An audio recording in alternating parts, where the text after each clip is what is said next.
प्रदेश के मुख्यमंत्री योगी आदित्यनाथ और उनका बुलडोजर सिर्फ यूपी में ही नहीं दहाड़ रहा, बल्कि जहां जहां इस तरीके की कार्रवाई होती है उसको यूपी से जोड़कर देख लिया जाता है।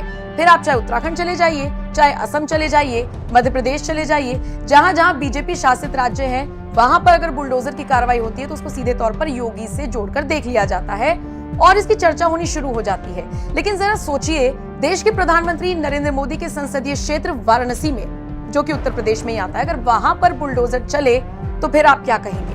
हुआ है ऐसा और 2016 में बाकायदा नोटिस जारी कर दिया गया था, लेकिन चूंकि किसी ने नहीं सुना तो अब जाकर उस पर एक्शन हुआ है। क्या है ये पूरा मामला, आपको विस्तार से बताते हैं। दरअसल वाराणसी में अवैध निर्माण के खिलाफ वीडीए यानी वाराणसी विकास प्राधिकरण अपना बुलडोजर लेकर पहुंच गया। बताया जा रहा है कि वाराणसी के वरुणा नदी क्षेत्र के 2 आलीशान होटल पर ध्वस्तीकरण की कार्रवाई करने के लिए वीडीए का बुलडोजर पहुंचा तो बवाल मच गया। लोग उसके विरोध में आ गए, लोगों ने सवाल खड़े करने शुरू कर दिए। इतना ही नहीं, बुलडोजर कार्रवाई पर सवाल उठाए और इसका विरोध करना शुरू कर दिया। वीडीए ने भी साफ कर दिया कि भाई 2016 में ही इस मामले को लेकर होटल के मालिकों को नोटिस दे रखा है। इसके अलावा चूंकि उनको बार बार अवगत कराया जा रहा है, वो कोई एक्शन नहीं ले रहे थे, इसलिए आज बुलडोजर एक्शन होना तय हुआ है।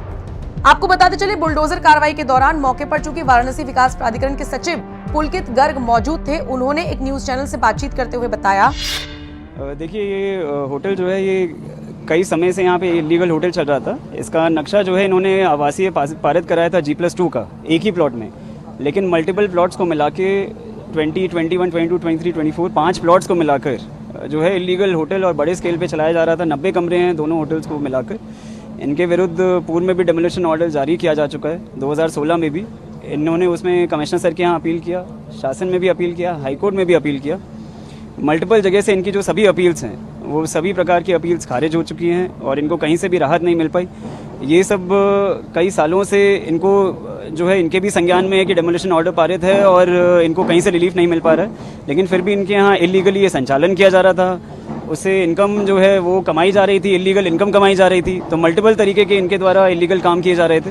पूर्व में भी इसको सील करने का प्रयास किया गया था, तो इन्होंने महिलाओं को आगे करके प्रयास किया कि ये सील ना हो पाए। उसमें भी इनके खिलाफ सरकारी कार्य में बाधा डालने के लिए FIR भी हुई थी 2018 में।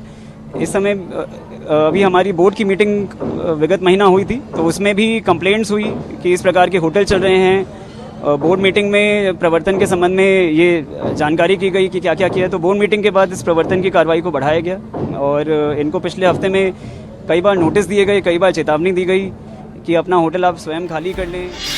आपको बताते चले, इसी दौरान का एक वीडियो भी सोशल मीडिया पर वायरल हो रहा है, जिसमें ADM सिटी हेडशॉट मार रही है। अब आप कहेंगे हेडशॉट क्या है? सोशल मीडिया पर तो इसको यही नाम दिया गया है। वीडियो भी आप इस वक्त देख रहे हैं अपनी स्क्रीन पर।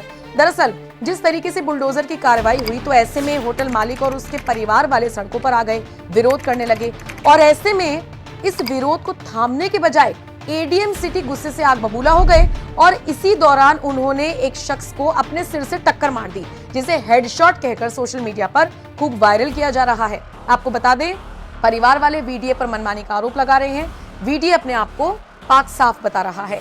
सोशल मीडिया पर जो चर्चा का दौर है वो आपने देख लिया, जो हेडशॉट वायरल हुआ वो आपने देख लिया, पूरी खबर आपने जान ली।